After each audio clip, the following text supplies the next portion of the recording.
The year is 1145. Angkor Wat. The location is Yasodharapura, the heart of the Khmer Empire.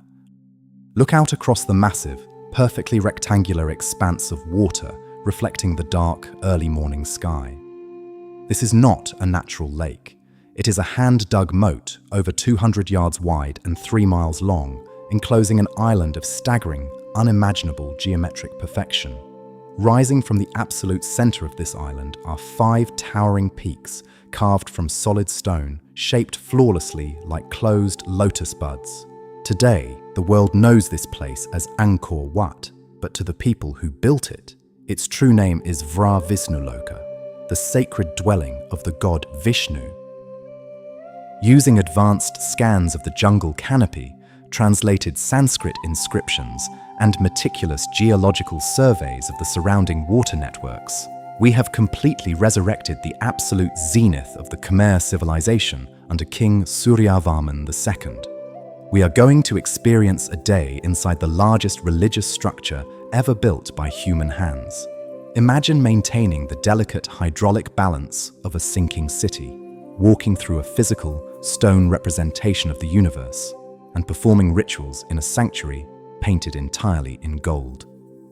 This is 24 hours at the summit of the Khmer Empire. The day begins at 5 a.m. The air is incredibly thick, carrying the heavy, damp scent of the tropical jungle, blooming jasmine, and rich, wet earth. You wake up inside the vast outer enclosure of the temple complex. You do not sleep in a stone room. In the Khmer Empire, stone is reserved exclusively for the gods.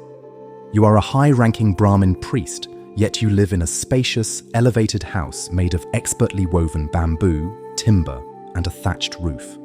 The grounds inside the massive outer wall are laid out in a strict grid of residential blocks. Over 3,000 people live here permanently: priests, dancers, astronomers, and administrators, forming a thriving, incredibly active community right at the foot of the temple.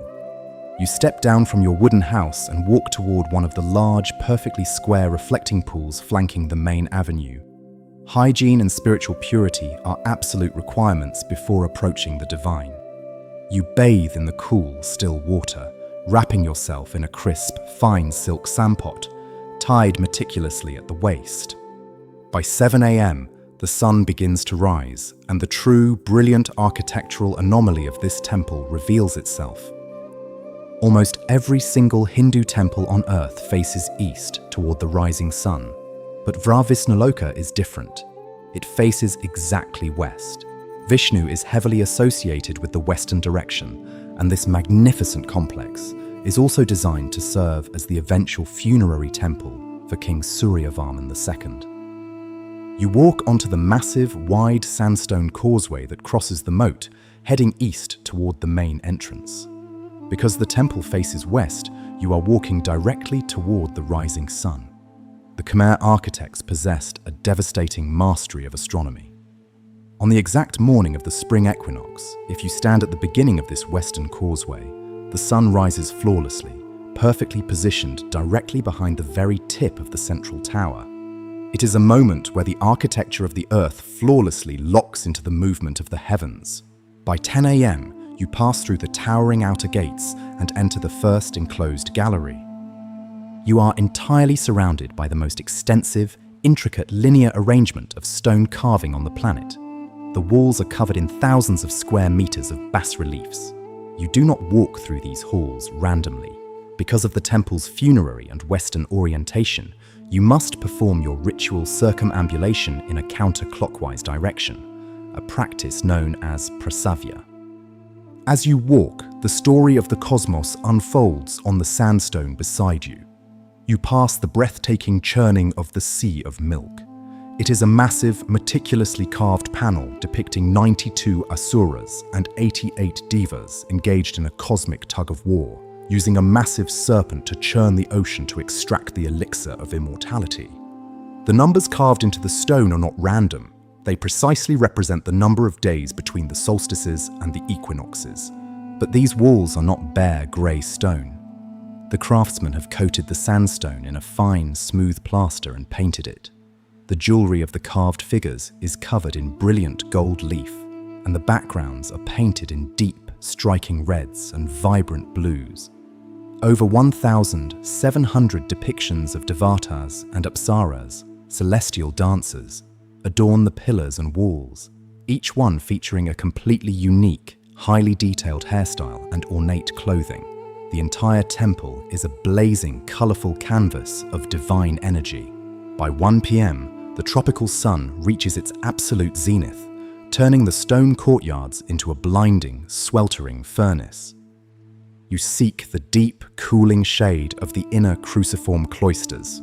As you walk the stone floors, you are walking on top of one of the greatest unseen engineering miracles of the ancient world.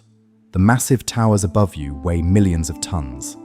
They are built entirely of grey-wacky sandstone, brought down from the quarries of Mount Kulen, over 25 miles away, using an incredibly complex network of canals. But beneath the smooth sandstone, the hidden structural core of the temple is built of laterite, a porous, highly durable, iron-rich clay that hardens like stone. More incredibly, this entire multi-million-ton mountain of rock is sitting directly on a bed of soft, swampy sand. By all laws of physics, the heavy towers should have sunk, fractured, and collapsed the moment they were built. The secret to their survival is the water. The massive 200-yard-wide moat surrounding the temple isn't just a symbolic representation of the cosmic ocean. It is a highly calibrated, vital piece of structural engineering. The moat acts as a massive reservoir that constantly regulates the groundwater level beneath the temple. During the torrential monsoon rains, it catches the excess water. During the scorching dry season, it prevents the sand beneath the heavy stone foundations from drying out and contracting. The Khmer engineers achieved total structural stability by forcing the water to hold up the stone. By 4 p.m., the intense heat of the day slightly recedes, and you prepare for the absolute physical and spiritual climax of your daily duties. You move into the Barkan, the very center of the temple complex.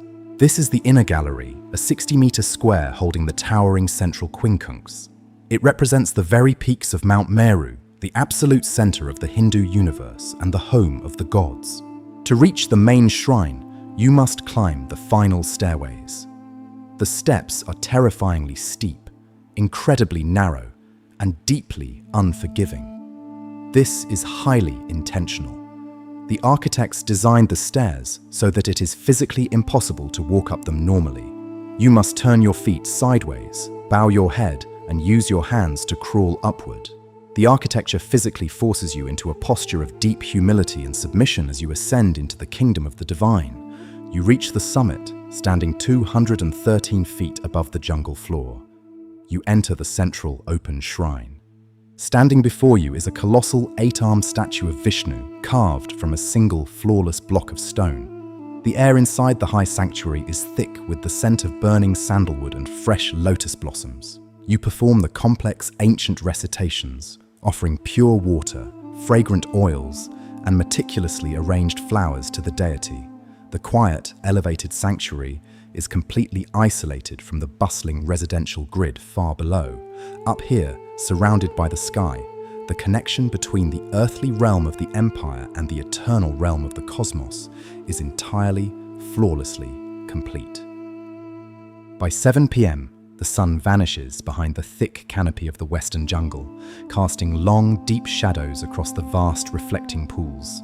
You descend from the high towers and return to the outer courtyards. The religious administration of the empire requires your attention. The temple is a massive, incredibly wealthy economic engine. You sit with the chief record keepers, inspecting the ledgers written on treated palm leaves. Thousands of surrounding villages are dedicated entirely to supplying this specific temple. They send hundreds of tons of rice, thousands of jars of sesame oil, and endless supplies of pure beeswax to keep the thousands of oil lamps burning through the night. The atmosphere in the courtyards is vibrant. You hear the rhythmic, hypnotic chiming of bronze bells and the soft, percussive beat of wooden drums. Highly trained dancers, dressed in elaborate silk garments that perfectly mirror the carved apsaras on the walls, practice their meticulous, graceful movements in the torchlight.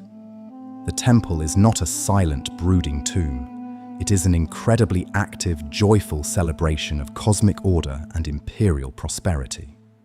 By 10 p.m., the massive gates of the outer enclosure are closed. You return to your elevated wooden house.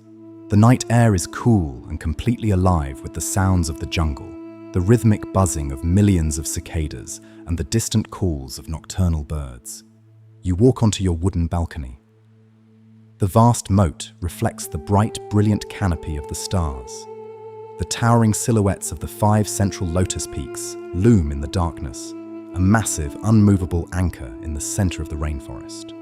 You are part of a civilization that has mastered the absolute limits of geography, hydrology, and art.